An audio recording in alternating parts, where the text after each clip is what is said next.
Welcome back, all you Herstorians, to Whining About Herstory, where we're going to sip some wine, spill some tea, and serve up some stories of badass babes that probably have been forgotten and should have been in your history books. These are women that not only broke the glass ceiling, but they shattered them. They danced on their shards and turned it into glitter. So grab a glass, hydrate if you have to, and get ready to feel enraged, inspired, probably a little bit turned on, and maybe a little bit tipsy, because this is Whining About Herstory, the women's history podcast where two longtime gal pals whine about women from history. I'm Kelly. That was like one of the best intros. I'm Emily, and that was just fucking amazing. Thank you. I had some free time. That's the podcast. Done. I think that's our new ad. Like if we're promoting the podcast, that's it. That's the copy. I will try to do it without the stuttering. It's it's so funny. Like when you're talking just out of your ass, you're like, oh yeah, this is fine. Whatever comes, comes. But then when you're reading something, you're like, okay, I practice this in my head. And then you're like confronted with the words. And it's like, what are words? Words are hard. Yeah, that's exactly like, because I rehearsed it a few times and it's like, oh yeah, this sounds good. Like I like how this and then my brain was like dead, like just dead. Even after all these years, there is something a little bit intimidating about hitting the record button and suddenly realizing all of the bullshit that you're saying is being recorded. Yeah, it's not just going into the ether. Yeah. It's like, oh no, people are going to hear this. That's stressful. Why are we doing this for 6 years? Yeah, why do we keep doing this? That's what I was like about school. I'm like, why do I just keep going back to school? I hate it. Although I do love doing the podcast. I do too. I think we both have moments where it's like, this is stressful. But yeah, on the whole, we're like, yeah, exactly. It's like, at least we have wine and our best friend, like that helps. And a sleepy Pikachu. Egg got me a big sleepy Pikachu plushie from Costco, and I love him. And Egg is all right too. I suppose Egg is all right. He gets it. Like he's not a Pokemon person. He's an elder millennial. So like he was. I suppose both of our significant others are elder millennials. Like they're still millennials, but they are on the upper range. Yeah, they're the millennials who make plans with each other by sending emails instead of text or Facebook messages. Yeah. So that's the great distinction. He's like, even though he's not like a huge fan of Pokemon, he's like, well, I get you think that they're cute, and that is really cute. I'm just like, oh my God, yay. So sometimes that's all that's required. Like you don't have to understand why I want it. You just have to understand that I want it. It's just like, I'm like, hey, I'm never going to like get trains the way he gets trains. Yeah. But I appreciate trains, and I will totally support his train lust. Train lust. Especially, what's not to love about trains? It's a long train going through a small dark tunnel. It's inherently hot. Yeah, right. That's why I had to throw, like, I wasn't going to put the turned on in my intro, and then I'm like, no, we're going to go with it. Me and Emily are weird. We are unnecessarily sexual in our episodes, but you just have that effect on you, babe. Ooh. ASMR mommy want. We just like each other too much. That's the problem. There's just so much sexual tension here. Yeah. We are the ultimate will they, won't they? Oh, hell yeah. The answer is always will they, but we have to keep people guessing. Yes. They will. They will. Don't worry. But you gotta there wait is for a payoff. You have to earn it. Exactly. Well, Kelly, what are you drinking today? Once again, I am drinking nothing. Because I decided to eat. It's a popular brand. I decided to eat dinner before this, and I was like, I was so hungry after work because I forgot to eat lunch that I was like, well, shit. Because I was going to drink something, but I'm not. So what are you drinking? I am drinking whiskey out of my little Toppling Goliath tasting glass because I'm a classy motherfucker. That sounds really good, actually. And this is what I do when we record remotely. I drink whiskey because it's just so easy. Why not? It's right fucking here. Oh, she's just such a cute little glass. And then do you see Charlie sleeping behind me and how cute and precious and perfect he is? Yes. Yeah. Yeah, the pugs are wandering because the husband is away and I don't trust them. So I'm like, I'll leave the door open and they And can you wander, shouldn't. and I still don't trust them. You shouldn't. No one should trust any dog. They will always do the stupidest thing imaginable. Yep. Accurate. Emily, you're going first. Damn it. Okay. I could have sworn I went first last time. No, because it's whoever intros is second. That's right. That's right. That's right. When will I learn? How many times do we have to teach you this lesson, old man? Well, I am actually Every really excited about time. my story.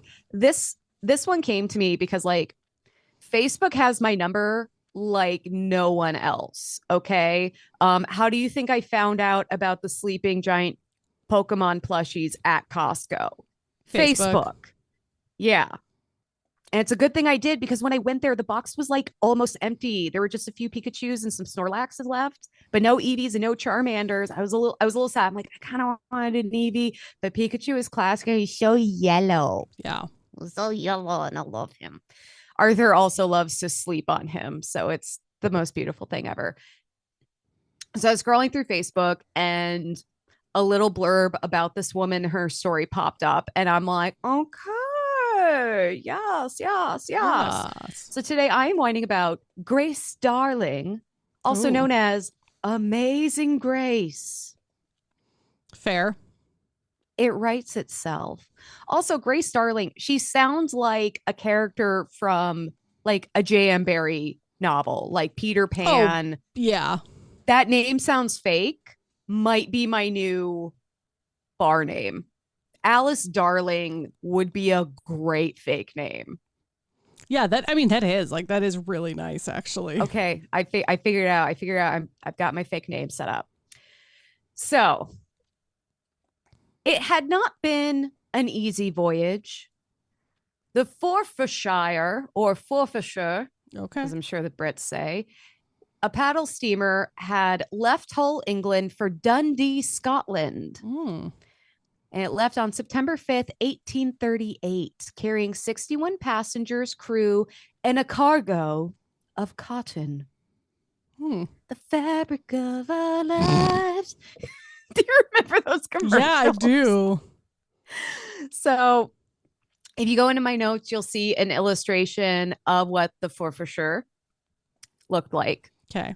So it's a paddle boat steamer, but it also has the like rigging like for sails and stuff. It's kind of like an interesting little hybrid baby. Yeah, it's cool though. Like I'd get on that. So almost immediately after leaving port, the Forfarshire began experiencing problems as they passed Flamborough Head. The pumps supplying water to the boilers began failing despite recent maintenance work. Isn't that how it always goes? I bet they took the ship to the mechanic and they're like, it's doing this weird thing, and the mechanic is like, I can't replicate it. There's nothing wrong. Yeah, they're like, it's fine. It's like when I went to the doctor for like my hip problems, they'd be like, well, how much pain are you in? I was like, well, right now it's not hurting. And they're like, then what's the problem? I'm like, the problem is I had to go to the ER one night, assisted by my two college friends, to get down the stairs because I was in so much fucking pain that I couldn't breathe. And I'm sorry I cannot replicate that experience for you right now. I was one of those two college friends. Kelly was 100% one of those two college friends. And then they thought I was scamming for drugs. And I'm like, nope, I just can't walk. And I just remember we brought you hurts. back on crutches and we were like, all right, what's the story? Like, we have to have some like insane story of why Emily was. I don't remember what it was, but it was something just completely random that it's like, of course, that didn't fucking happen. I'm sure it involved me getting into a fight with someone, because all of my all of my injury stories, I almost said fake injury stories. The stories are fake. The injuries are real. Involve me getting into it with someone. Nice. Yeah. I mean, like when I got a black eye falling off my bike, I'm like, yeah, I got in a fight in a Denny's parking lot at 3 a.m. Like every time I told the story, it got more intense and ridiculous. Yeah. That's kind of funny. I'm like, I'm surprised you didn't read about it in the paper. Yeah, you're like, how could you not? I did give a fake name, Alice Darling. So, Mm. you didn't hear it here. So it had recent maintenance work done, but the pumps supplying water to the boilers were failing. And things only worsened as leaks from the boilers flooded the bilges. Finally, at 10 p.m. that evening, her engines failed completely. Oof. And if you don't know what bilges or boilers or whatever other ship speak I said was, you don't have to. It's just all bad. It means ship no go go. Sorry. Ship That's no go just go. ship no a go go. No a go go. Go no. So the Forfeiture was also equipped with brigantine rigging. So kind of how I described before, like it's a paddle steamer, but it's also got, like the mast Yeah. poles. Apparently that's called brigantine rigging. So Okay. the captain ordered the sails to be raised to continue the journey. And perhaps he hoped that the high winds that had begun to assail the ship would help. But the weather only worsened, pummeling the ship with heavy rain, gale force winds, and crashing waves. This was actually a huge mistake. And I don't get into it, but I did read later that the captain was deemed responsible for what happens Okay. because he should have just gotten the ship to safety instead of trying to continue the fucking journey. Yeah, exactly. So, Like, but spoiler alert, he does not survive, so I don't want to grill him too hard. okay. It's valid. There were natural consequences. So the Forfeiture tried to take refuge behind the Farne Islands, but these were not tropical sandy islands. The Farne Islands make up a rocky archipelago ranging from about 15 to 20 islands, depending on the tide. Because when the tide is low, more of these rocky outcroppings appear. And then when it raises, these Yeah. islands are engulfed by the sea, which I was like, oh my God, the ocean is so insane. Accurate. As Forfeiture tried to take refuge among the Rocky Islands in the early hours of September 7th, she ran aground one of the outer islands named Great Hawker. Now, Okay. this island is called a couple of different things in different notes. This was the one I knew I could reliably pronounce. So if you're like, oh, it wasn't it Great Harker or Harker? I don't fucking care. Yeah, you're like, this is how I'm pronouncing it. Deal with it. Let's move on. I could spell and speak this. So the violent seas and whipping winds twisted and turned the ship upon the island until only the bow and four sections were left, anchored on the rocks. The ship's fate was sealed, but that of the 61 passengers and crew were still up for debate. And if you look at this next picture, this is an illustration of what was left of the ship that was being pummeled by the waves. And like it was basically caught on the rocks. Okay. So the waves are crashing up on it. It's not safe or stable by any means. The rest of the ship has broken off and is gone. So really, it's just that top part is like just kind of stuck. I get that. Okay. But I have a picture in my mind. Yes.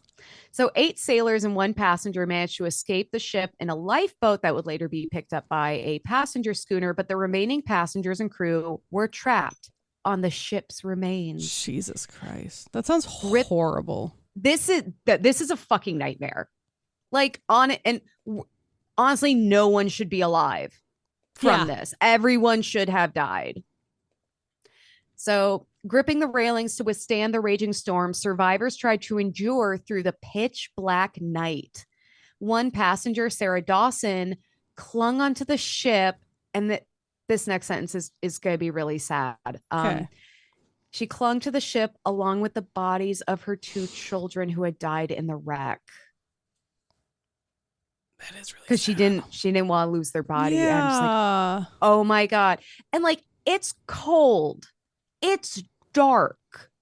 The wind, the rain, everything. And so she's having a hard time hanging on to this ship so she doesn't get blown away. And she's also holding the 2 bodies of her children, like truly a fucking nightmare. As the morning came, the situation wasn't looking better in the light of day. Stranded and surrounded by an angry, churning sea with no help in sight, the survivors were completely helpless. Then a rowboat came into view, bouncing and tumbling with the waves. No, surely this was a grief-induced mirage. But as it grew closer, the survivors could see a man and a young woman in the boat, and they realized help was coming. The pair in the boat were Grace Darling and her father, William Darling. Aw. And neither of them would be out on the choppy waters if it weren't for Grace's persistence. You gotta And we're have gonna that talk. tenacity. We're gonna get into it. Some people like to call it nagging. I call it persistence and tenacity, and just like not being a shitty person. Yeah. So Grace Darling was born on November 24th, 1815 in Northumberland. Okay. She was the seventh of 9 children, which like is not the most children we've heard of, but still an absurd amount of children. Yeah, that's still far more than I want to have. That's about 9 more Yeah. than I want to have. She was raised, they were raised by their mother, Thomasin, which I'm like, that's a great old femme name. Yeah. Thomasin. I love that. You call her Sin for short. Just Ooh, I like so that. cute. Yeah. Her father, William, worked as a lighthouse keeper on one of the Farne Islands, and Grace grew up living in the humble lighthouse cottage with him on Brownsman Island and her family. The island was isolated, and trips to the mainland were few and far between. So the family kept a garden and raised livestock to help sustain themselves. It's like if you've ever read anything about lighthouse keepers, they're in the middle of fucking nowhere with like very little other human interaction except for anyone else who lives there with them. Okay. It's a rough time. Yeah. It's not cute. You know, sometimes I'm like, I would love to live on an island in the middle of nowhere where I have like one job that I know I can do and I don't have to deal with other people. Yeah, that would be kind of nice. But yeah. In 1826, when Grace was 11 years old, the family moved to a newly constructed lighthouse on Longstone Island. And this is part of the same like archipelago of the Farne Islands that we've been talking about. Though the lighthouse was newer and nicer than the one that they had been living in, the island itself was less hospitable. And this meant that the family had to regularly row back to Brownsman Island to tend to the garden, livestock, and gather food, which I'm like, sometimes I don't even want to get in my car to go to the grocery store. Can you imagine rowing a boat? This is not a motorboat. You're rowing a boat across the ocean to feed animals and tend to your garden. That's insane. Like, Jesus Christ. And see, and this is why I couldn't do that. I'm like, if I can't have my groceries delivered, I can't do it. I'm sorry. I hate leaving my house. I mean, no, you just get your groceries delivered by boat or plane. Like once every 6 months. Yep. It's like, man, I was really into kale when I ordered it 3 months ago. And now I kind of fucking hate kale. That is kind of funny. And that's how life was. The family spent most of their time in the ground floor of the lighthouse, which was a large room that served as the living room, dining room, and kitchen. Up a spiral staircase were 3 bedrooms, and above that, the light tower. So it's a pretty small space for 9, 10, 11 people to be living in, but they're making it work. They're doing their job, you know, making a living. Yeah. So on the morning of September 7th, 1838, 22-year-old Grace awoke and peered out the upstairs window, as she often did. However, instead of being greeted by the gray sea, she spied the gnarled remains of a ship and desperate survivors clinging to it on the nearby Great Hawker Island. And I'm just imagining her, she's getting up. She's got like the Anna from Frozen hair, like it's super crazy. She's got a little robe on. She's got her coffee. Her eyes are half open. She's looking out the window, sipping her coffee, and just being like, "What the fuck is that? What the fuck? Yeah. What fresh hell is this?" Grace rushed to her father to tell him what she had seen. Now, the nearest port was at Sea Houses, but the waters were too rough for a lifeboat to be sent out from there. So there was no way that they could somehow alert and like send rescue for them. Okay. Grace knew that if they didn't act, the survivors wouldn't have a chance. That I suppose like when you're the only ones there. Yeah. And again, there's like there's not a helicopter with the Coast Guard that can like go out there. I don't even know what the like emergency, oh my god, we're sinking alarm system on ships look like. It's possible. I mean, a lot of times it's like Morse code. Like that's what they have. It's possible no one knew that they were fucking out there. Period. Well, especially if the captain's like, well, we're just going to keep going. It's fine. It's fine. He also wouldn't stop to ask for directions. No, he's that dog in that restaurant that's like, everything's fine. No, it's fucking not. It's on fire. Oh my Everything's God. on fire and it's terrible. So Grace knew that Obi-Wan Kenobi, they were their only hope. But William wasn't having any of it. The waters were too rough for them to take out their rowboat, let alone that close to a rocky shore to rescue people clinging to a mangled shipwreck. And she's just like, we're going anyways, Dad.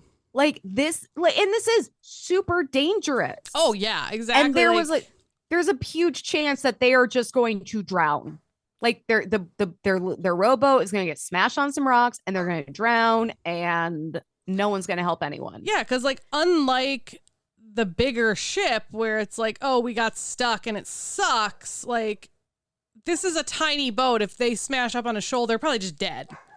Yeah. It's a wooden rowboat. There's nothing.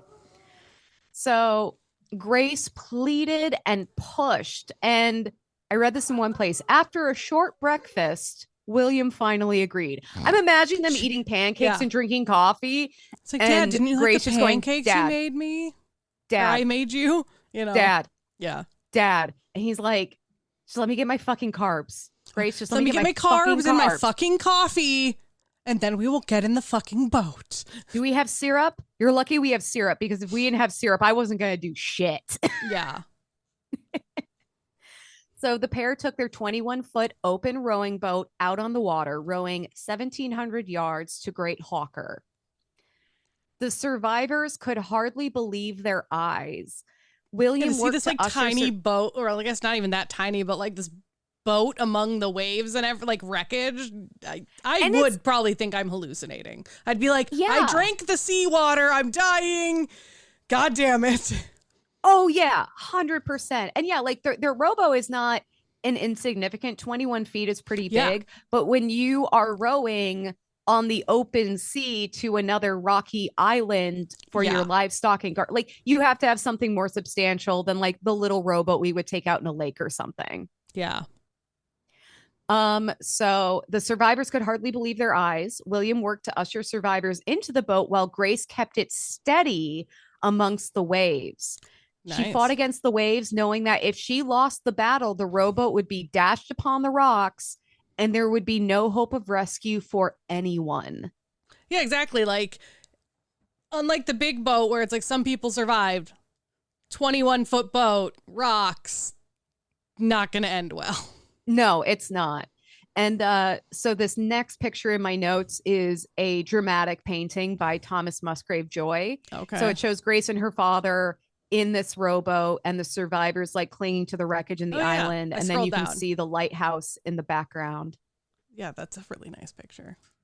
Also, a lot of the survivors are shirtless. I'm like, God, if that's accurate, they must have been so fucking cold. Yeah. I also like the one person standing on the rock with like a flag, like, we're here. Yep. I mean, even if they weren't shirtless, they're definitely all soaked. Oh, yeah. That water is cold. So the father-daughter team collected the first group of survivors, including Sarah Dawson, who by now had lost the bodies of her children to the waves. Oh my gosh. I can't even imagine that agony of like, I tried so hard and I just couldn't. Like on top of the survivor's guilt that you're already going to have. Yeah. No, I mean, this woman, I couldn't find a ton more information about her. I could basically only find all of the worst parts of her experience. Yeah. But she fucking went through it. Yeah. So, So they rescued the first group of survivors, including Sarah Dawson, and rowed the 1,700 yards back to Longstone Lighthouse. Sarah was understandably completely consumed by grief. So Grace actually stayed at the lighthouse to comfort her and care for the other survivors, while William, along with 2 of the rescued crew members, returned to the wreck to rescue the remaining survivors. Okay. In the end, 43 passengers and crew, including the captain and his wife, which I'm like, oh, yeah, poor wife. Yeah. They died. 43 people died. 13 had made it to Great Hawker. So had like made it to this island where they crashed.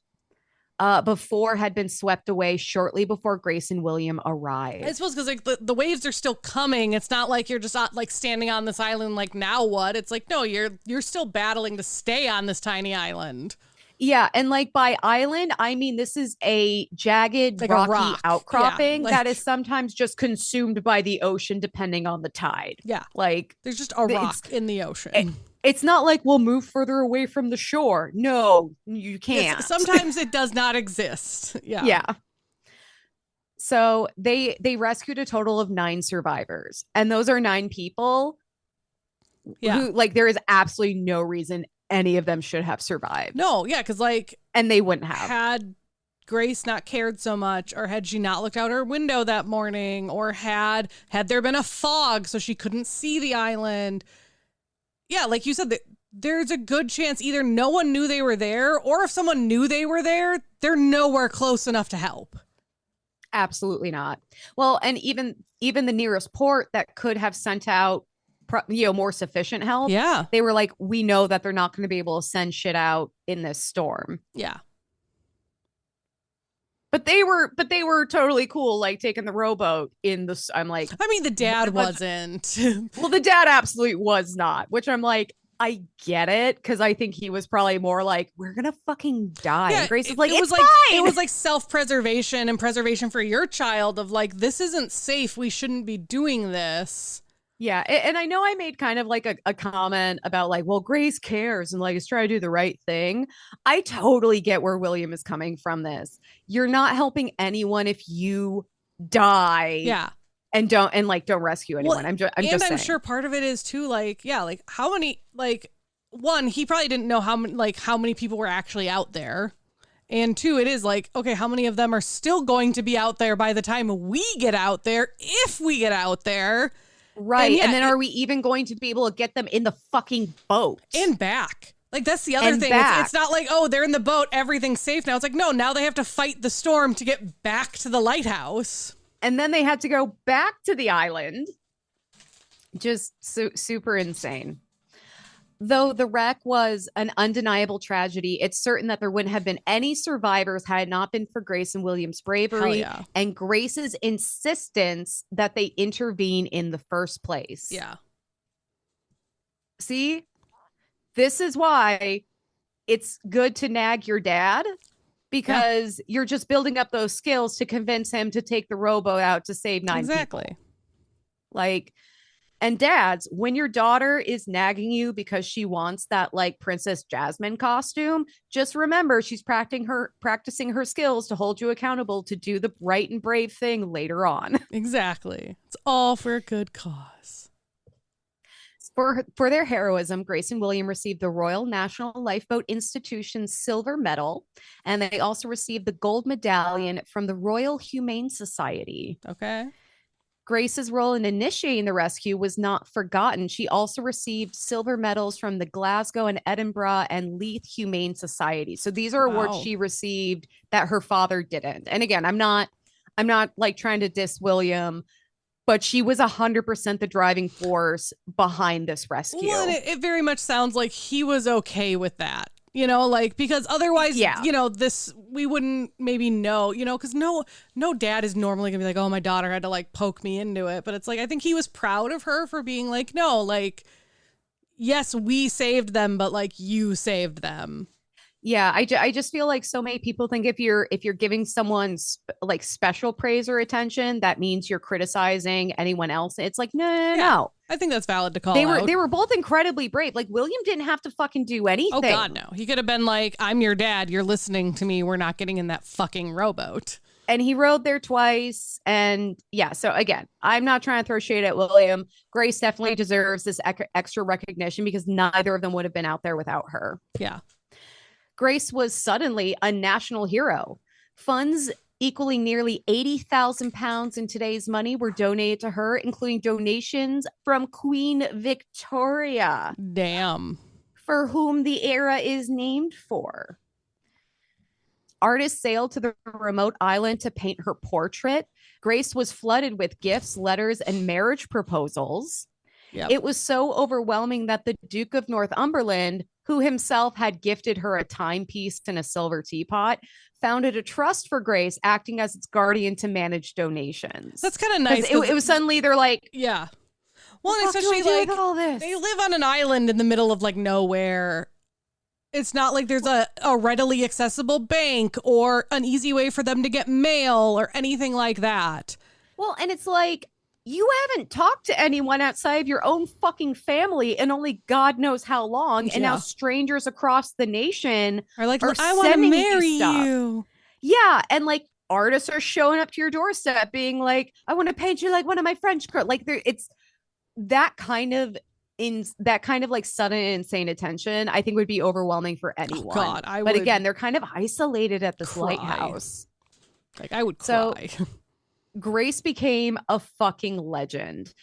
She was featured in the story of Grace Darling, or the Maid of the Isles by Gerald Vernon. She was commemorated in William Wordsworth's poem, Grace Darling, and a 4-act drama, Humanity, or A Passage in the Life of Grace Darling. Like her name just really lends it to storytelling and like being a character, you know? It sounds made up. It sounds like a pseudonym, and it's amazing. Like I would write under the name Grace Darling. Like what? that would be a great like fake author name. Oh yeah. Yeah, that'd be a great nom de plume. Fake author. Her name. portraits hang in galleries and estates still to this day, including the McManus Galleries in Dundee, Scotland. Cadbury's even came out with a Grace Darling chocolate bar. Damn. And this is like the Cadbury, like Cadbury egg Cadbury. Yep. They're kind insane. of a big fucking deal. I remember when they came out with the Lion King chocolate bar, and that thing was like the coolest shit ever. Can you imagine having your own chocolate bar? Just peak. But Grace's celebrity would be short-lived. In 1842, she was struck with tuberculosis. Aw, why? Yeah, so she was visiting the mainland. No. She catches TB. She stayed on her island. I know. It's like, I'm sorry. The rocky, inhospitable, wet, cold island surrounded by the ocean was safer than her going to the mainland. And that's where she got. I mean, there's more people. Yeah. So I get it. But still. No, it's like, God damn it. I know illnesses don't have a moral code or compass. I know, but it always like, feels come extra on. shitty when it's someone that is like a decent person. Yeah, and who literally risked their life for other people. Like they should not even be alive, and then like TB comes for them. Yeah. It's like, fuck. So she traveled around a bit, hoping to find a more favorable climate before moving to Alnwick, England, with her mother in October of 1842. And the pair stayed with cousins at their home. But when the Duchess of Northumberland, so the wife of the Duke who had like helped manage her shit, when she heard of Grace's illness, she arranged for Grace to be moved to nicer accommodations near Alnwick Castle, which I have been to, and they shot some of the Harry Potter movie there, and they have a poison garden. It's amazing. That sounds amazing. And provide her personal physician and other services. So like they're like, we're going to help you fight this. We're not letting you just go down in obscurity. Right. The Duchess then traveled to Alnwick to tend to Grace herself. Oh, like people really stepped up for Grace. people in power, people who otherwise like people who didn't need to care. People who didn't need to care. Exactly. Despite this care that she received, Grace's condition only worsened. And when it became clear that she was not going to make it, Grace was moved to Bamberg, where she had been born, before dying on October 19th, 1842, at only 26 years old. Oh, that's so sad. It's stupid young, too. It's only 4 years after she's like saved the lives of 9 people. Yeah. That's senselessly tragic. Yeah. She was buried at the St. Aidan's Church graveyard in Bamberg. And that same year, a monument was completed in her honor. The monument features a young woman carved from stone lying on her back, clutching an oar to her chest, surrounded by an ornate structure. So the picture I have here, so the monument, I guess, used to be outside. It's very it was eventually Snow Whitey. Moved. It's gorgeous. It is beautiful, but that's what it like reminds me of, is like that classic Snow White style. It's very Snow White Sleeping Beauty. I love it. The monument was eventually moved inside St. Aidan's Church, just to protect it from like the weather and shit. And there's also a stained glass window dedicated to her in the church. Oh, I bet. So like St. Aidan is getting like showed up in his own fucking church, and I'm here for it. Yeah. Grace was honored during her short life and after. Her story has inspired music, a museum, and there's even a hotel named after her. Mm-hmm. It's in Australia for some reason. Okay. But I love it. I think that we're both just like, okay. Yeah, I was going to look into like, okay, why, like, I guess Australia was a British colony, so it makes sense that there would be some carryover and like some, shared hero worship, but I just thought that was super funny. I was like, oh my God, where's this hotel? Odd. I'm like, that is not where I thought it was going to be. Valid. But at the end of the day, Grace's legacy is immeasurable. She saved lives not only through action, but by her insistence on acting, even in the face of tremendous odds and huge risks to herself. Yeah. Like in the face of death, potential death. Quite literally. And that's the story of Amazing Grace, which is one of the nicknames that she kind of got after all of this. Valid. Which I'm like, writes itself. Yeah. So thank you, Facebook, for that recommendation. Kelly, who the fuck are you whining about?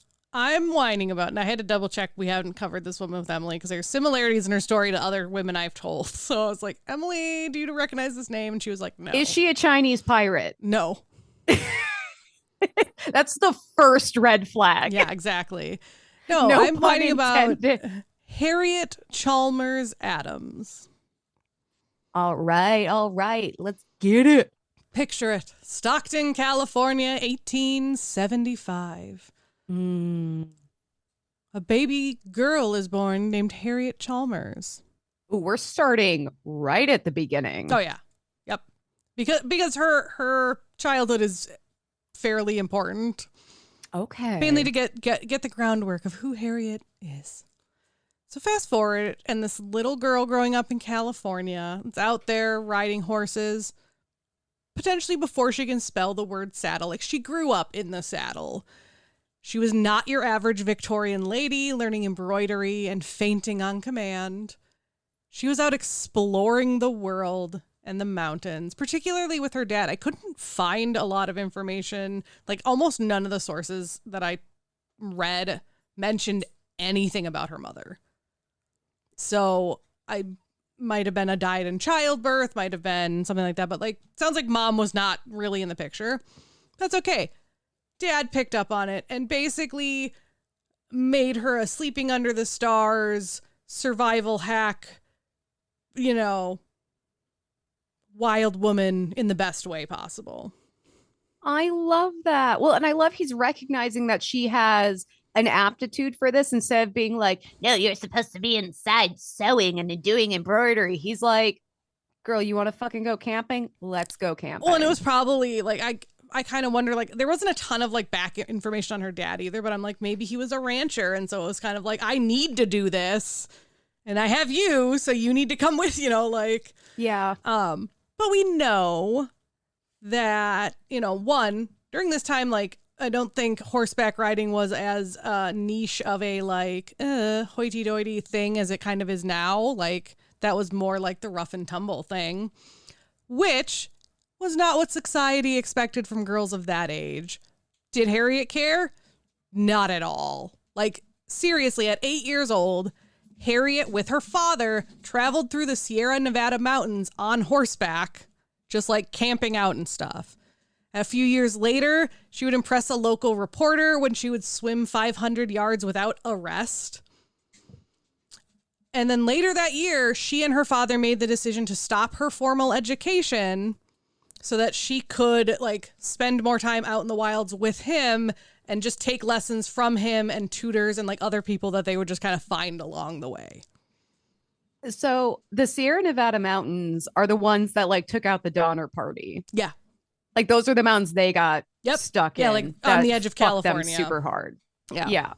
Also, swimming 500 yards, like, she's not taking swimming lessons. She's not training for and this. She was 11 when she did that. She's 11. That's a huge amount of distance for a child to cover without stopping. And I'm imagining it's open water, which is even harder. It's not like she's in a super chill, shallow pool doing laps. Yeah, it just said in Santa Cruz. And I'm like, that doesn't really tell me anything. Yeah, it sounds like she was probably in open water. Probably. Yeah, which is that much harder, especially if it's open ocean water. Oh, my God. Which swimming in the ocean is an entirely different beast. So that was her childhood. She would grow up, and in her 20s, she would marry a man. He's definitely on our good list. He seems very supportive. He's a good dude, just right off the bat. A man named Franklin Adams. Oh, yes. I love a good Frank. And Harriet, being who she was just like, hey, want to go do something crazy.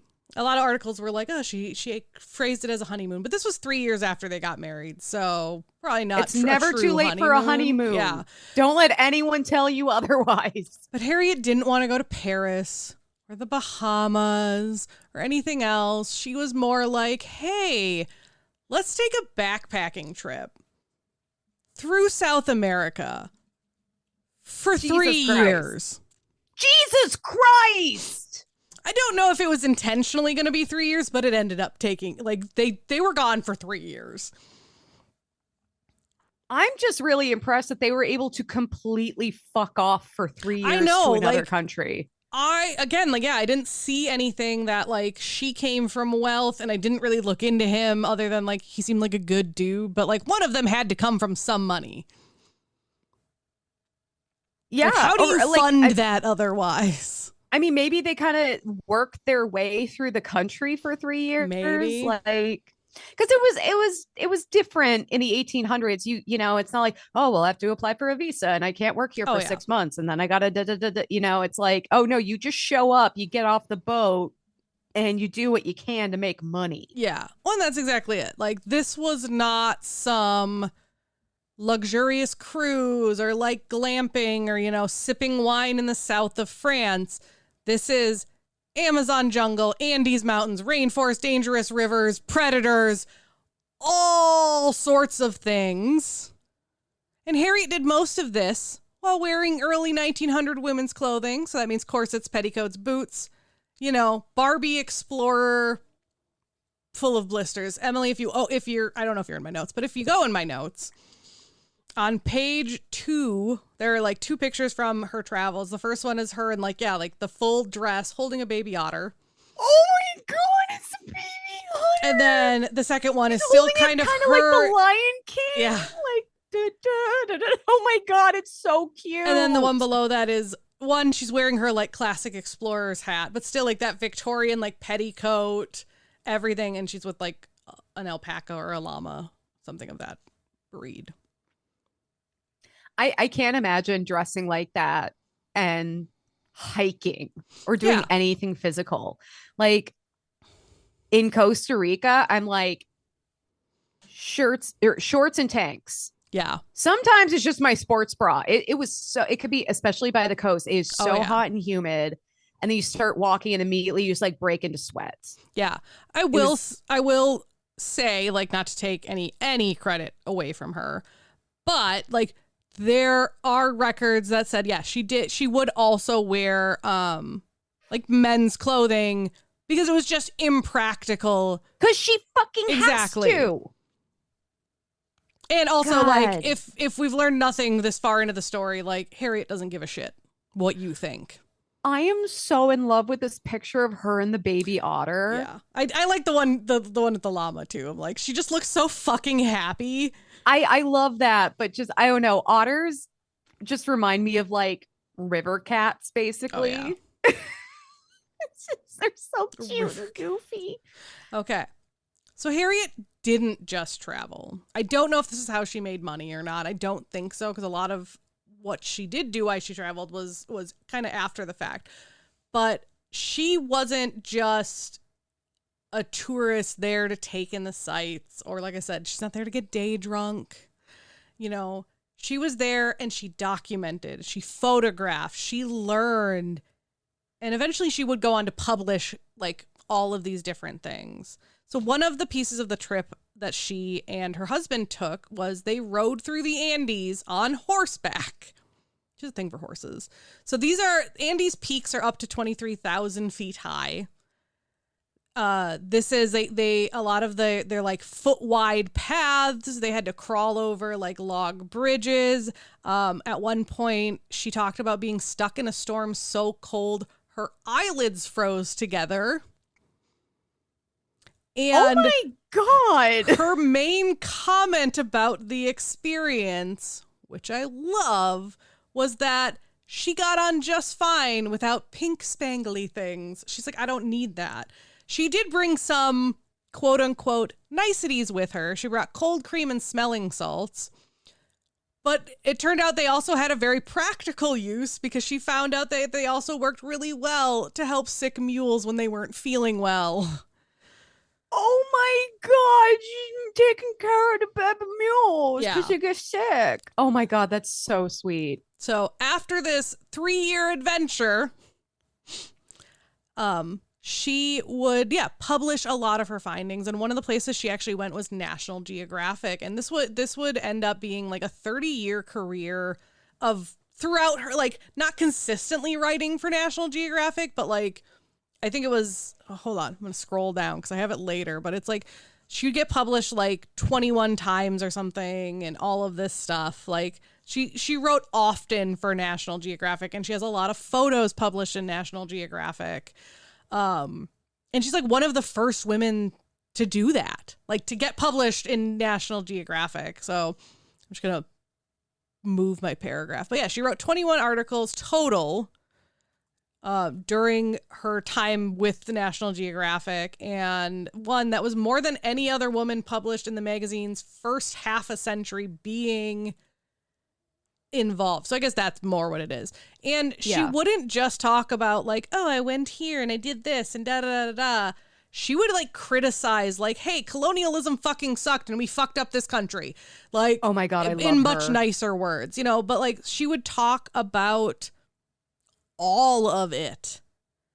And during this time, she acquired probably my favorite nickname for her. There's a few other ones, but I think this is the only one I actually included in my notes because it's my favorite. But the Mrs. Marco Polo of the Americas.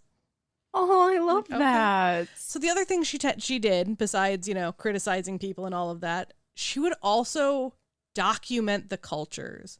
She would map and track and do all of this stuff that no other white American woman had done or seen, or at least people didn't know about, you know.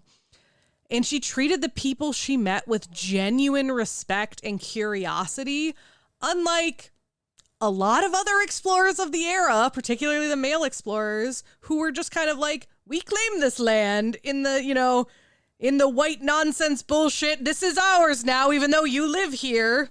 Think like Christopher Columbus bullshit. It sounds like she treated people with more respect than a modern day American tourist. No, like she genuinely was just like, I'm not here to conquer. I'm not here to like change your ways or anything. Like, I'm here because I want to learn from you. And I think growing up with her dad and not having modern schooling and, you know, learning from people on the road or just tutors and different stuff, I think that's probably what like gave her that ability to just be like, every experience is a learning experience. And we don't need to take over other places. We can learn from them and work together. She's also grown up and been raised outside of the standard structure for Victorian girls. Oh, yeah. So it's not like she's been taught her whole life, this is how everything has to be and should be and will be.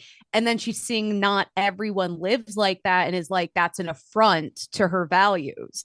She's kind of already been brought up with the, everyone's kind of doing their own fucking thing. Like, woo. And like she has that openness. She has that open-mindedness. And of course that she's got that hunger to learn. Oh, yeah. Yeah, it's crazy. Like, I wish I had that amount of like passion. But you know, whatever. And so after this initial 3-year trip, I'm going to keep bringing that up for a little while. Harriet still had a lot of wanderlust. She still wanted to go someplace. And so in 1910, she traveled across Haiti, again, on horseback. Like I said, she has a thing for horseback.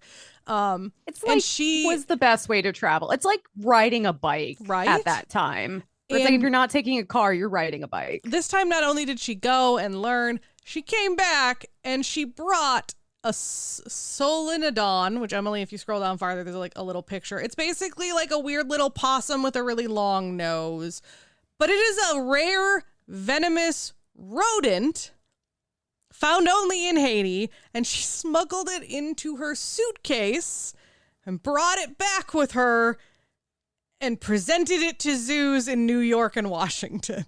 It's like, Jesus fucking Christ, Harriet. So I'm just going to say I am against wildlife smuggling and the exotic pet thing. I also understand this is what, early 1900s. It was kind of a different deal. I just wouldn't want to put that in my venomous suitcase. Rodent? Yeah. What the fuck? It's got such little eyes. It literally looks like a possum with a long nose. And I mean, like, it's pretty with a longer, small, more tapered nose. It's like a giant shrew. Yep. But it's white. Yep. So technically, okay. I did look it up because I was like, that doesn't, like, it looks like a rodent, but it's not. It's actually a mammal, which I guess rodents are mammals, but rodents are mammals. This is correct. But when you look at like the Wikipedia for it, which, you know, maybe not the best thing, but whatever. It is, a nocturnal, burrowing, venomous insectivore mammal. And there are 2 living species, 1 in Cuba and 1 in like Haiti. This is incredible. Yeah. It's kind of cute. Like, I think possums are cute, even when they look fucking hideous. That is how I feel about this animal. Well, and it's funny because if you Google like its name, the solenodon, like they have several of the pictures that show up are like that, like screaming possum where it's just like, ah. Like that, that is the picture of it. It also has a longer tail, more like a rat. Yes. It's like a long, thick tail. It very much is. It's like an albino possum with a shrew face. Anyways, so she brought one of those home in her suitcase because Jesus, why fucking the fuck not? Do you ever like see the regulations in customs or somewhere else and you're like, oh my God, why is this so intense? It's because people were smuggling venomous rats across borders. So after this trip to Haiti, Harriet made it her mission to visit every country that was or had been a Spanish colony. Why she picked Spanish colony, I don't know, but I think that's kind of a cool goal. I mean, they were vast, and also like the United States had parts that were Spanish colonies like that, and like especially like California, like that. Yeah, where she was from. It hits close. It hits close. That's really interesting. She even retraced the path of Christopher Columbus's like first voyage, you know, but better and with fewer atrocities and without being a terrible person. She left the genocide out. Yeah, you know. And she didn't pretend she had made it to America. Right. And like everything Harriet did, she didn't stop there. She would also travel to Asia, the Middle East, and the Caribbean. Basically, if you spin a globe and stab it with a corkscrew, Harriet probably was there at some point. That was beautiful imagery, Thanks. by the way. It was like I had to add a little wine nod in there. I love that. According to National Geographic, again, whom she worked for, she was the first woman, probably I would say first white woman, because let's be honest, because it's like they were like, she's the first woman to travel from the Amazon to French Guiana, which probably is true. Like the amount she traveled, she was probably the first woman in general, but like there were women in the Amazon and there were women in all of these places. It's like, okay, if we just pretend that indigenous peoples have not existed and traveled in these places for thousands of years. Yeah, you know, then yeah, accurate. Thank you for acknowledging that. I'm glad. But yeah, like she was the first woman to like travel that widely, like all over, as well as potentially, again, they like National Geographic, one, probably because at this point they didn't know better, but like they also said she may have, I'm going to put that in, may have been the first woman to climb El Misti in Peru. But again, I think that would be like with the asterisk of like, besides native people that already live there and probably do that a lot. Yeah, the first foreign Western woman? documented. Yeah. So here's where it gets better to me. And this is where like I started to be like, have I covered this woman? And then I was like, no, the other women I covered were World War II. Okay. So here's where it gets better. So Harriet's already doing all this traveling. She's documenting it. She's getting published in National Geographic. She's speaking. She's doing all this stuff. And then World War I breaks out. Because, you know, why not?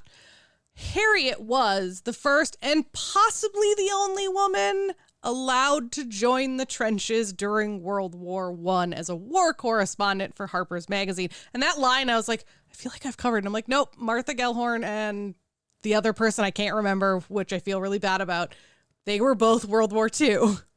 Yes. Yeah. Because it was Martha Gellhorn. She was at D-Day, right? Yep.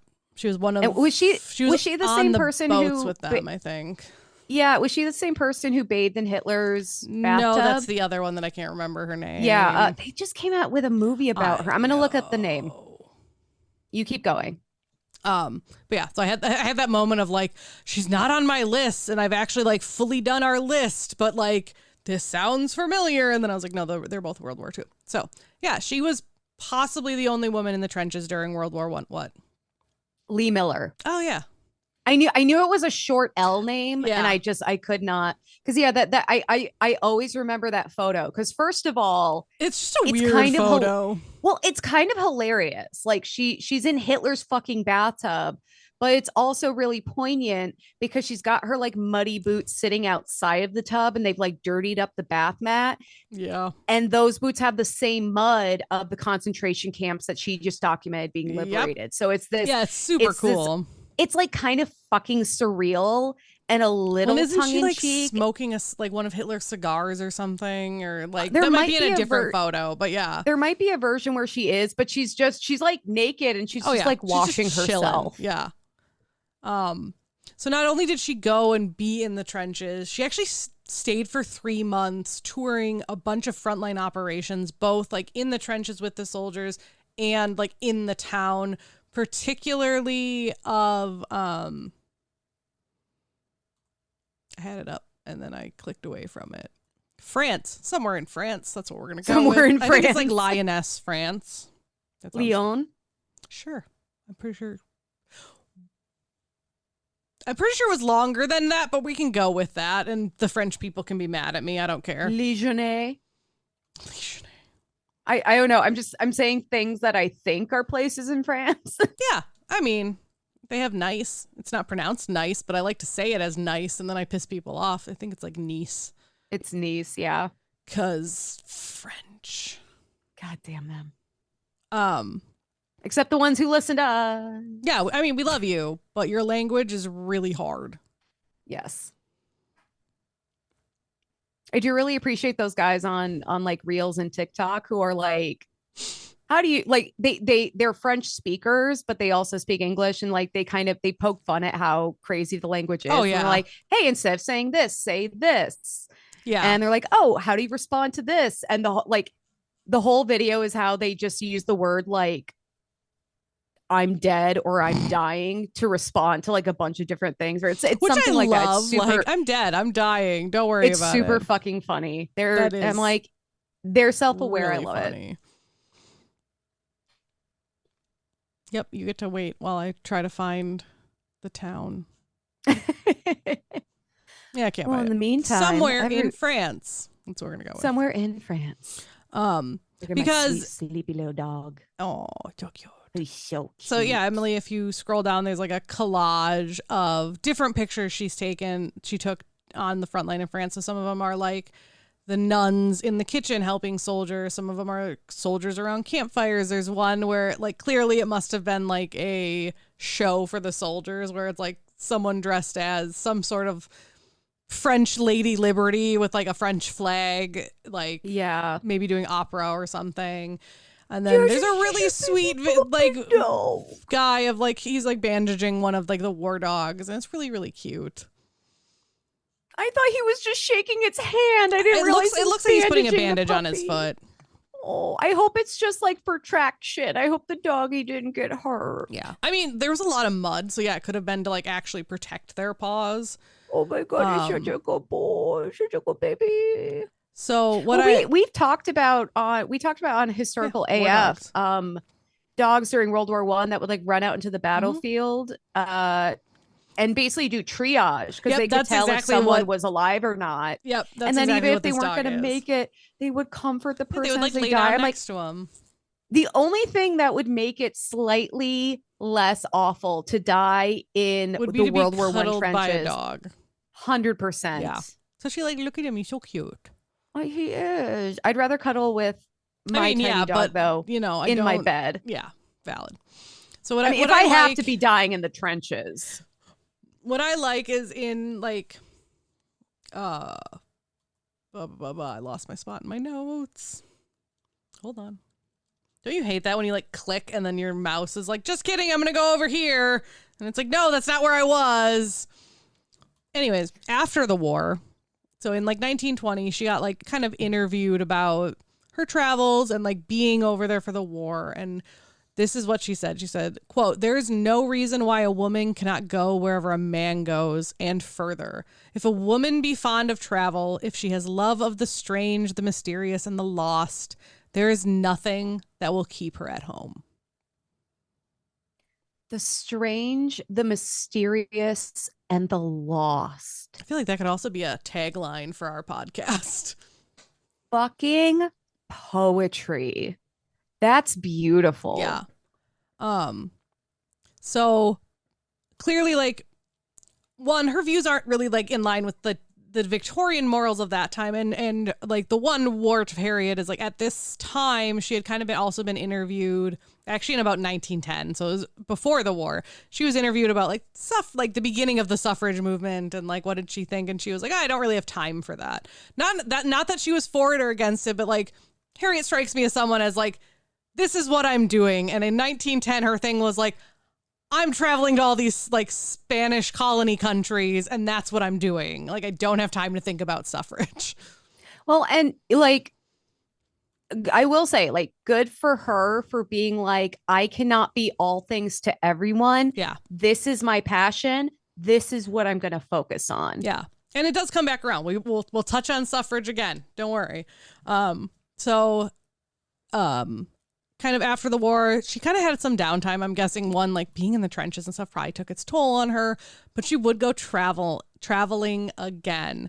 So under the headline, Woman Plans Expedition, because of course the New York Times wrote a headline that was just Woman Plans Expedition. Harriet announced that she was going to sail for Gibraltar and then go to Spain, France, Egypt, Abyssinia, which is now Ethiopia, French and Italian Somaliland, literally that's what it says, Iraq, and Anglo-Egyptian Somaliland. Sudan. Oh, is that really? I think I typed too many extra L's in there. Like it's not called that anymore, I'm sure, but very much it's probably not called French and Italian Somaliland, but that one for some reason I like. All the rest of them, like all the rest of them listed like the modern country, so I'm guessing that one's probably multiple countries. Yeah. But it's like the Horn of Africa. Yeah. Just in case. It's Djibouti. There we go. I figured it out. I Googled it. Djibouti. Love it. And like bits of other people. And then she also was going to go to Iraq and Sudan. And her goal, while doing all of this, was to see the coronation of the new emperor of Ethiopia, Haile Selassie. I probably butchered that name. But she did. She actually went to the coronation. She got to meet the guy, and they actually kind of became friends, and she would actually visit him later in her life. Like when he was in Europe, she would go to Europe and like hang out with him. So that's pretty so cool. Oh my God. Yeah. So this is the point where I like to point out, once again, remember, she has no professional training. She was not a geographer. She had never been to college. She didn't even finish formal schooling. But her color photo slides, her adventurous spirit, the way she wrote about her travel, and just the passion she put into it, almost every time she traveled, but especially after she did this traveling, because this is places a lot of people hadn't been, she got a lot of invitations to speak, often from organizations that had never invited a woman to speak before. Because they were just like, well, you're the only one doing this, or at least the only one doing this so publicly. Right. It's like, well, there isn't anyone else we can get on the basis of gender because no one else is really doing this. Yeah. So as her career developed, so did women's rights in America. While she was out and about, women gained the right to vote. They began going to college in record numbers, probably because they were finally allowed. And, you know, coming into World War II, we saw the increase in women working as well. But Harriet didn't shy away from these subjects this time as much. You know, I think she started to realize, like, oh, there's things going on at home as well as abroad. And so her awareness of feminism grew, and she began to speak out on behalf of professional women, particularly women in the activist communities or working women. She talked a lot about like the working women in South America who she thought actually had a better head start than U.S. women, because they're more independent. They're allowed to do stuff. And, you know, like she kind of like used that as like, you know, yeah, we say we're this great country, but like we're so behind in so many ways. Well, which I love. The United States has a long history of looking down at countries that have Black and brown people. And it's like, oh, look, South America's got it together. What the fuck is our excuse? Which I love that, like, you know, she points out the atrocities white people do actually is still accurate. But yeah, she's not afraid to also just be like, guys, like other countries are doing this better than we are. Like we can learn from them. Yeah. As a globe, like we are failing an open book test right now. I know, right? So many ways. Anyways, so she would be the third American woman asked to join the Royal Geographical Society in England, which she would accept. However, the New York-based Explorers Club would give her and other prominent female adventurers the cold shoulder. They were basically like, sorry, no girls allowed. Like, this is a boys only club. Because, you know, it was some shitty 1920s bullshit. And they actually, the New York-based Explorers Club wouldn't allow women until 1981. So, like, Jesus. They took a while, whereas Europe's like, nah, come join our shit. Are there even really explorers in the 80s? I'm like, no, she's at like the peak of this explorer. Yeah, she was like she was like on the cutting edge into the peak. Yeah. Because we've talked about other women from this era, probably the other ones that got to join the Royal Geographical Society. But what did Harriet do? What do you think Harriet did? She told them to go fuck them. She started her own. She started her own. Yeah. So first, and she told them to go fuck themselves. Yeah. I mean, yeah, that's exactly what it is, basically. Yeah. So, yeah, the quote from like the Time in an interview was, she stated, "Men have always been so afraid that some mere woman might penetrate their sanctums of discussion that they don't even permit women in their clubhouses, much less allow them to attend any meetings for discussion that might be mutually helpful." And then, she founded... Sorry, go ahead. Oh, no. I was just going to say there is like, we are seeing an increase in misogyny and like some of these really old ideas popping back up, like women belong in the kitchen and women are meant to give birth to babies. It's not like those ideas ever went anywhere. Oh, yeah. But it just feels like people are getting louder and less embarrassed to share them. Yeah. And one of these big arguments for like in regards to that women are inferior, it's like, well, then why weren't there women doing this? Well, then where were the way, it's like, well, actually women were doing this and they were literally not allowed to do certain things. There's a reason that we've been able to do this podcast for 6 years and we'll probably be able to do it in infinite, because there were women doing shit. Right. Well, and then it's like, well, women weren't doing this. Okay, were they not doing it? Or were they not allowed to do it? And then they were probably doing it anyway. Yeah, or did you just ignore them? Yeah. But yeah, so not only did she say all of that, which was, basically like, fuck you, you're being a bunch of like children, not letting women into your clubhouse. But yeah, she and other female, like American female explorers, would found the Society of Women Geographers in 1925. So still a good, 56 years before they'd let women in their club, which was not only like a club for women, but it was a whole network of lady explorers, scientists, travelers, geographers, basically anyone like in that sphere of like, let's explore this world around us.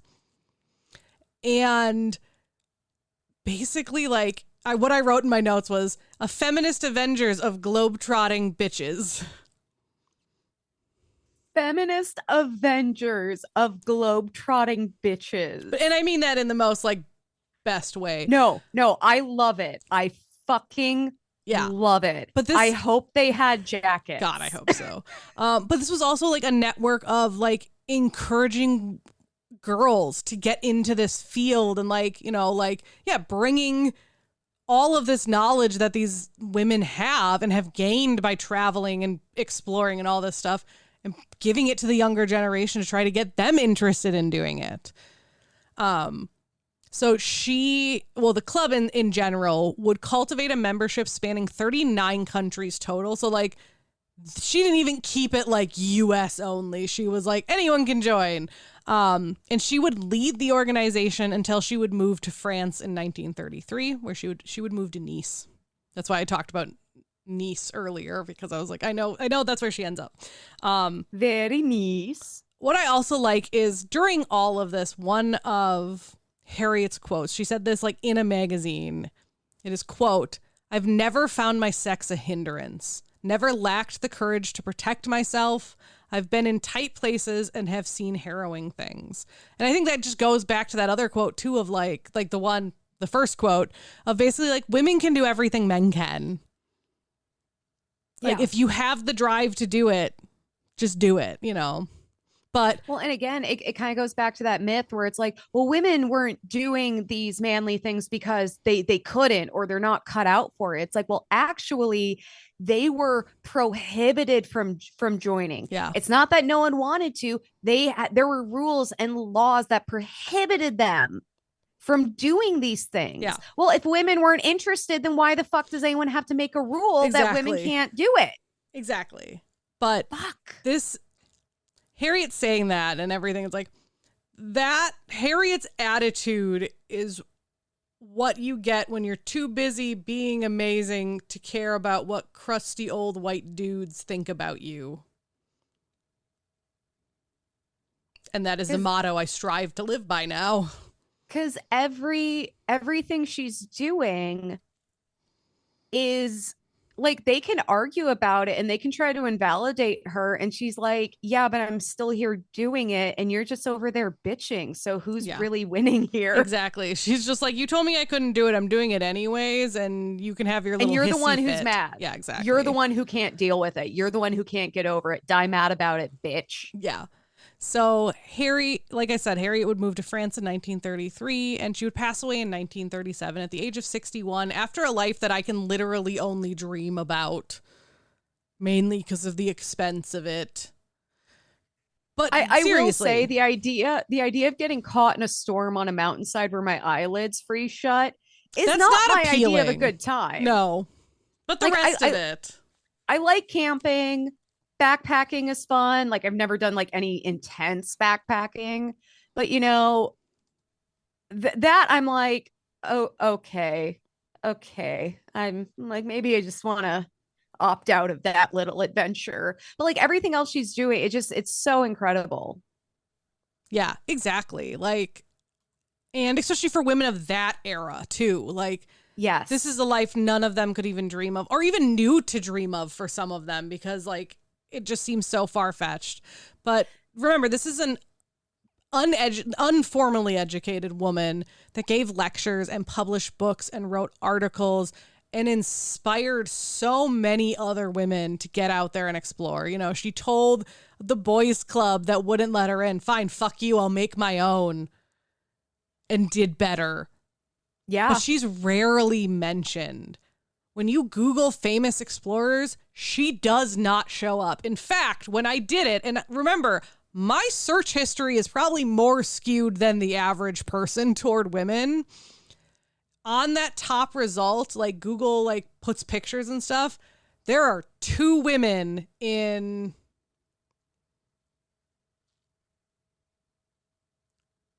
Oh God, math. Like the automatic. Yeah. So it shows answer. like 20 or 30 people. Like I even clicked show more. There are 2 women, and it's Sacagawea and Amelia Earhart. But otherwise, it's people like Magellan and Christopher Columbus and Marco Polo and Edmund Hillary. Why is Christopher Columbus even on that list? He's such a piece of shit. I mean, he didn't discover anything. I'm pretty sure Edmund. Nah, maybe I don't remember. Was Edmund Hillary one of the questionable He ones? was one of the people who summited Everest, Okay. but he. Well, we don't Ernest know. Shackleton. That's a name I actually recognize. Shackleton. Yeah. Yep. Like, and I'm not saying these men are bad men. Some of them definitely are, like Christopher Columbus. But it's so frustrating to even have skewed search results toward women and only see 2 women on this list. And again, it's not because there are no women. It's because we are not talking about them. Yeah. I'm sure if I go to like Wikipedia, there's probably more, although like it doesn't say men or women. So I'd have to like actually like sit here and like look. Yeah. But even the fact that, yeah, like she's not in the top search results, even though she was known as Mrs. Marco Polo of the Americas. She was also known as America's greatest woman explorer. And those are like the Miss Marco Polo she got like back then, but like both of those names are ones that even like contemporaries at both the New York Times and National Geographic have called her. And people still aren't talking about her. Like if there needs to be multiple chapters in a history book about women, she's definitely one of those chapters. You know what? You know what I think is super interesting too is that when she's talking about like people are asking her like, oh, you're a woman doing things that like women aren't supposed to do. She never says like, I'm a woman and that makes me better. She doesn't flip the script that way. Mm-mm. She's like, my sex and gender Doesn't literally matter. have nothing to do with it. Right. It is not a factor in the equation. Other people are trying to factor it into the equation by not letting me join their like boys clubs. She basically calls them out and she's like, the only people that have a problem with my gender are you. Exactly.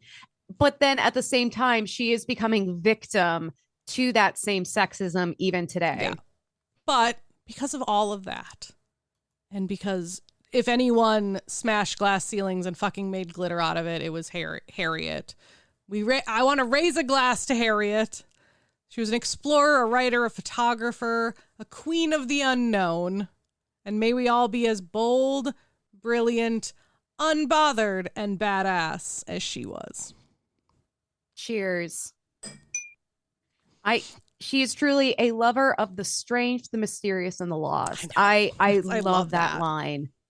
That is incredible. Like, I don't remember how I came across her, but it was again, like, just like last week's, like, I was just something like random where I saw her name and I was like, that name looks familiar. See, I was going to ask, you were talking about how she didn't show up when you were like Googling. Yeah. But I think she was on a listicle, I found a very long time ago, which is rare. It is rare that I come across women on a listicle that we haven't covered. So I'm like, people are updating their listicles. Sometimes I'm a little nostalgic for like the first year of us doing this podcast. It was so we easy. Could like get like several episodes out of one listicle because we hadn't covered any of those women, and now every listicle I look at, it's like either this is a modern woman who's still alive, or which she's I too won't famous, touch. or we have definitely covered her. Yeah. Or like sometimes too, like it'll be like a paragraph blurb, and then I'll go and Google her, and that's like literally all the information. I'm like, God damn it, that's not enough. Although I have compiling multiple women with like paragraph blurbs to like maybe one day put into my own listicle. But that is why I always appreciate either when listeners reach out with like women from like the countries they're from or their history, or sister of the podcast, Caitlin, like if she sees like any reel on Instagram or TikTok that is related to a woman, she will send it to me. And I love it because fucking TikTok and Instagram historians, like some of them know the niche shit. And sometimes that's all you need. Sometimes all you need is like a name and a time period, and you can find something. 100%. I mean, I got like Tierney sends me stuff on Instagram all the time. That's where we got the Pickle Sisters. Yeah. But yeah, so Grace, amazing Grace. And Mrs. Marco Polo of the Americas. Yeah, that's a good episode. Yeah. Do we want to read from the book? Sure. All right. I said it. I feel like Harriet would challenge us to be brave. Set my dinner on top of it. And remember, Ruby Rubin is a she. Yes. I think we've said Robbie Rubin and Ruby Rubin. We just kind of. Here's the thing. I'm gonna say it now. I'm gonna declare it. It's Ruby Rubin. Got it. Ruby Rubin is a woman. She is all knowing. We are made in her image. There you go. So this is technically day 9. I'm just gonna say like time 9 of reading out of this book. Chapter 9. It's called Your Heart. That's it. Ruby loves to love you. I like to think that every time I take a breath and every time my lungs pump blood into my heart, Ruby Rubin has another loving thing to say about me. She's that good at it. Our Ruby Rubin, the one who is breathing life into your life, is full of love for you, no matter what you have done or where you have been. For someone like me, who is pretty good at messing up and feeling guilty. Wow, that's... Did I write that sentence? Because I could. Do not speak directly right? to me in that tone of voice. So for someone like me, who is pretty good at messing up and feeling guilty, it's really, really good to know that I can't make Ruby Rubin love me any more or any less.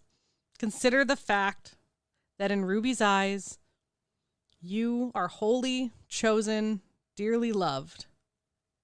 Wow. That quiets my fears.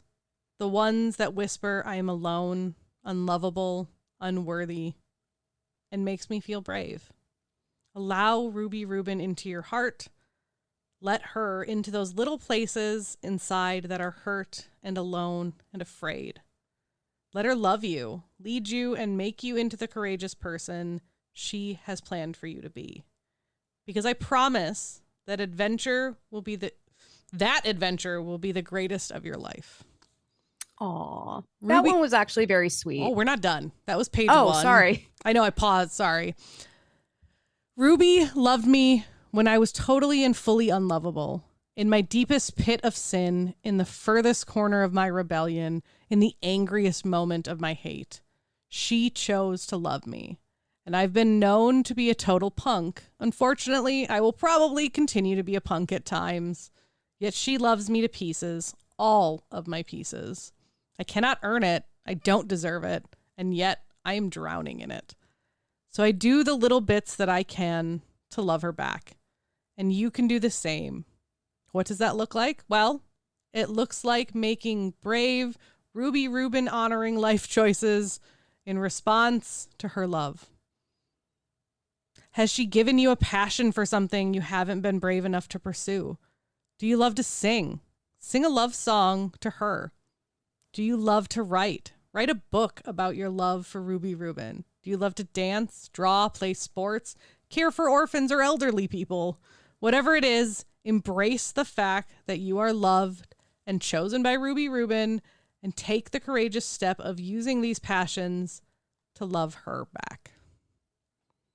So because I am a bad person who has not fully accepted Ruby Rubin as my personal Lord and Savior, when she's talking about like, do you love dancing? Do you love writing? I'm like, do you love setting shit on fire? Yes. Do you love making children angry? Cry? I do. I did like I'm a punk, and I'm like,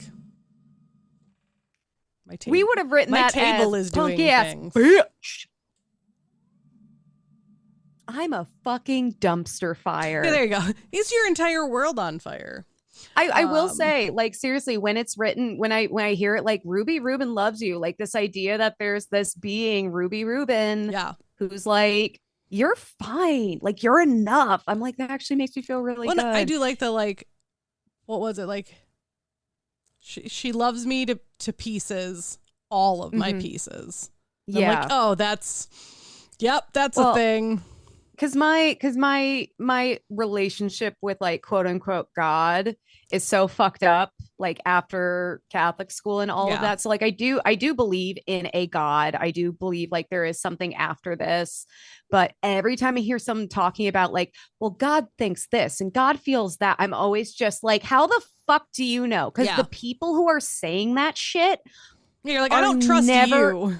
They're never walking the walk. Exactly. You know, and what I like about this chapter is it's like, do good to honor that unconditional love that you get. Yeah.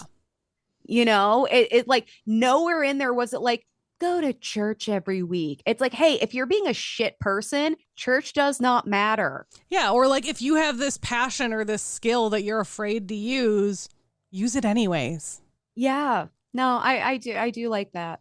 Yeah, it was a bit Ruby Rubin heavy compared to some of the previous chapters, but yeah, like I think turning it that way, it does help because it's just like, you know, even if it's not a higher power, there is someone out there that loves and cares about you. All of you. Care about you, Kelly. Yeah. We love and care about you. Yeah, if you're listening to this podcast, it doesn't matter if we know who you are or not. We love and care about you, and that's too fucking bad. You have to deal with it because you signed up for this. Oh, you don't want to be fucking loved? Too bad. You don't want our acceptance and support? Fuck you. You've got it. Yeah. I love you, and I believe in you, and you can do the thing. Got this. Yeah. You beautiful goddamn monster made of space dust. Hell yeah. Smash any glass ceilings and make that bitch your glitter. I really love that line. The smash the glass ceilings and turn it into glitter. What was it? Smash the glass ceilings, dance on the shards and turn it into glitter. I don't know where I got that from. It just like came to me. Visceral, and I love it. Yeah. Well, thank you so much for listening to another episode of Whining About Herstory. Like us on Facebook at Whining About Herstory, Instagram at WAHPad.